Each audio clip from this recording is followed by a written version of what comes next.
¿Qué tal, queridos amigos? Uno de los más cercanos amigos de López Obrador acaba de publicar un libro en donde relata algunos episodios interesantes sobre sus conversaciones con el actual mandatario de nuestro país. Lo interesante es que, por ejemplo, en abril de 2018, cuando ya estaban avanzadas las campañas, o por lo menos el proceso electoral para elegir al presidente de la República, tuvo una reunión con Andrés Manuel. Y Andrés Manuel le dijo a Licona algo estremecedor. Dice, los pobres siempre han estado allí. Son absolutamente inútiles, no sirven para nada en el pasado, en el presente y tampoco servirán en el futuro. Pero me voy a aprovechar de ellos. Basta con regalarles frijoles, no dijo si con gorgojo o sin gorgojo, pero dijo frijoles, para tenerlos contentos y asegurar con ello mis intereses políticos. Esto le confesó a su amigo Licona. Ahí está registrado en el libro que acaba de publicar, Conociendo a López Obrador. Y yo puedo avalar también, por mis conversaciones que tuve con él, no tan cercanas como las de Licona, pero sí bastante interesantes, cuando aún nos sentábamos a la mesa, él y yo, y cuestionábamos muchas cosas. Recuerdo cuando me molestó mucho la candidatura de Gastón Alegre en Quintana Roo, que iba por el PRD, entonces encabezado por el propio Andrés Manuel, y le pregunté, caramba, ¿vale la pena ser candidato a gobernador de Quintana Roo, a quien ha sido el defensor y el prestanombre principal de dos expresidentes de la República, cuando menos, hablando de, por supuesto, de Carlos Salinas y de Miguel de la Madrid? Y me contestó, mira, en este momento lo que nos interesa es crecer, tener un mayor número de militantes y de votos para después limpiar la casa. Esta fue una salida un tanto cuanto ridícula, porque pues sabíamos perfectamente bien que no solamente en el caso de Quintana Roo, sino también en otros casos, se estaba ampliando la convocatoria del PRD a costa de reclutar a los que se sentían excluidos de las decisiones del priismo hegemónico de entonces. Esto estoy hablando antes de que se produjera la primera alternancia y ganara obviamente Vicente Fox en el 2000. En ese entonces él tenía la idea de que no sería posible que la izquierda pudiera ganar en 2000, que en 2000 ganaría la derecha, me lo dijo claramente en Tabasco, en una reunión que tuvimos en 96. Pero dijo, después, en 2006 vamos a ganar nosotros, porque ya la democracia se habrá instalado y no habrá poder humano que detenga a la izquierda. Se equivocó relativamente, porque ya saben ustedes que las elecciones de 2006 fueron bastante cuestionadas, por decirlo menos. Pero el caso es que llegó finalmente 12 años después a la presidencia de la República. Y ya el tema se vio como un lejano antecedente. Pero también hubo cosas como, por ejemplo, cuando conversaba yo con él, siendo ya jefe de gobierno de la Ciudad de México entre 2000 y 2006, me decía que detestaba a la iglesia. Así me lo llegó a decir. Pero para él la derecha era el PAN. O sea, cuando quería hablar del PAN hablaba de la iglesia. La iglesia era para él el Partido Acción Nacional, o por lo menos era el partido de la iglesia que tanta influencia tenía sobre los mexicanos y a la que había que pasarle encima. Lógicamente, ya presidente, pues se olvidó de todos estos dichos y sacaba constantemente sus detentes del Sagrado Corazón de Jesús para mostrarle al pueblo mexicano que era también católico, como lo es la mayor parte de los mexicanos.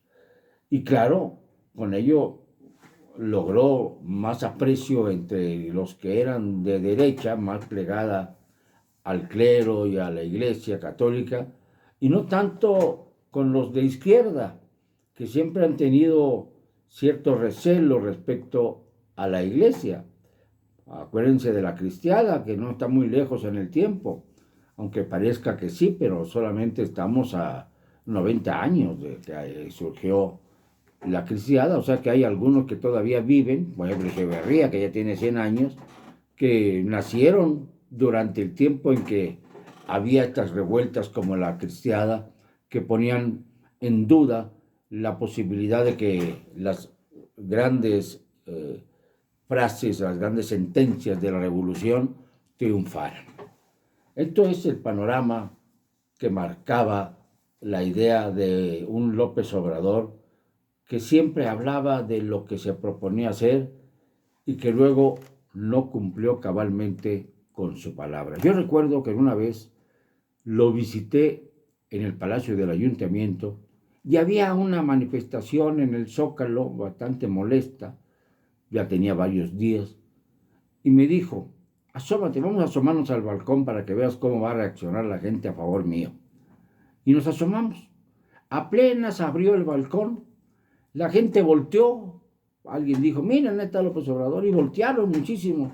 Y entonces las señoras que estaban más cerca del balcón del ayuntamiento, del antiguo ayuntamiento, empezaron a gritarle, Andrés, Andrés, ya mándanos a nuestras casas, ya nos tienen muchos días aquí, ya nos aburrimos. Por favor, mándanos más comida, ya está bien. Y Andrés Manuel, en un tono casi patriarcal, le dijo, espérense, no se impacienten, les vamos a atender bien, dando a entender que él estaba atrás de las manifestaciones de protesta hacia el presidente entonces Vicente Fox, pero que no tocaban a López Obrador, hasta que llegó aquella famosa marcha del silencio, a la que él se opuso sin ningún sentido, porque siempre había hecho de las marchas como una especie de exclusiva suya. Y cuando hubo una marcha que no organizó él, y que fue además de más de 1 millón de personas, entonces la descalificó diciendo, desde entonces, que era pues una marcha producto de la convocatoria hecha por los más radicales derechistas y conservadores. Ya desde entonces hablaba de que todos aquellos que se oponían a su gobierno eran conservadores. Yo hablé con él al respecto y le dije, creo que ahí te estás equivocando porque no puedes tú negarle a los demás el derecho a manifestarse, sobre todo porque la causa por la que se están manifestando es justa. Resulta que están protestando porque está subiendo el nivel de violencia en nuestro país y en la Ciudad de México sobre todo. Yo tengo, ahí fue cuando empezaba a utilizar ese término, tengo otros datos. Creo que la violencia ha disminuido. Mira, todos los días recibo encuestas muy específicas acerca del robo de autos, acerca de los secuestros, acerca del robo con violencia, y me doy cuenta de que van disminuyendo poco a poco los niveles de violencia en la Ciudad de México, lo que no se percibía. Al contrario, la famosa marcha se dio precisamente como consecuencia de que se sentía que la violencia iba ganando territorio en la Ciudad de México y que se iba a expandir al resto de la República. Pues bien, López Obrador ha sido siempre un hombre de dos caras, de dos rostros, y por eso no tiene empacho en decir con una claridad meridiana que pueden hacer su campaña electoral los petroleros, los miembros del sindicato petrolero. Y ya en una mañanera, la de hace 2 días, se dio el gusto de que los más importantes aspirantes al sindicato petrolero, de donde salió Carlos Romero de Champs, el impune, el más grande impune de la TTTT, pues se dieran ahí durante 2 días, lunes y martes, a discutir quién debe ser el líder del sindicato petrolero. Comenzó el escenario Ricardo Aldana, que es precisamente hechura de Carlos Romero de Champs, y él es el que abrió plaza, porque se dijo que por orden ortográfico iban a participar los 25 aspirantes al sindicato.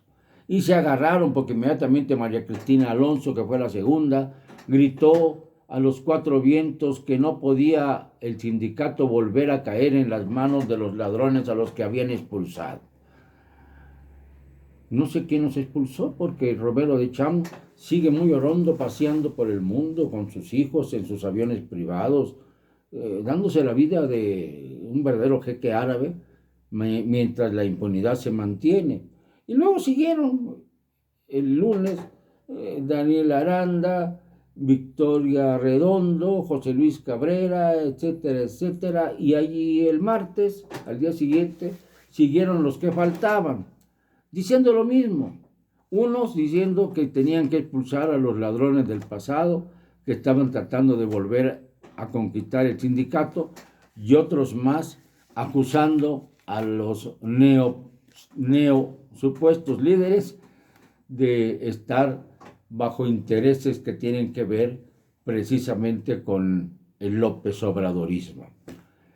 Lo que sí no queda duda es que el presidente, al presentar a estos elementos en el Palacio Nacional para que allí hagan campaña, está sencillamente haciendo del sindicalismo un sindicalismo, como le llamaban antes, blanco, o sea, un charrismo, en donde el presidente de la República, aunque no estuviera presente en este debate final, que se da precisamente cuando termina él su perorata mañanera, que yo le llamo mentirosa, es cuando comenzaron a hablar los líderes petroleros.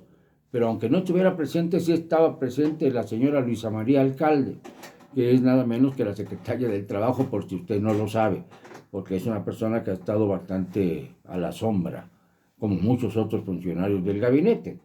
Y esta señora pues hizo las veces de mediadora, o no sé qué hizo, estaba ahí presente, viendo que se agarraran a golpes verbales los funcionarios petroleros, los que aspiran a ser líderes de un sindicato que todavía remunera mucho. Y si no, que le pregunten a Romero de Champs.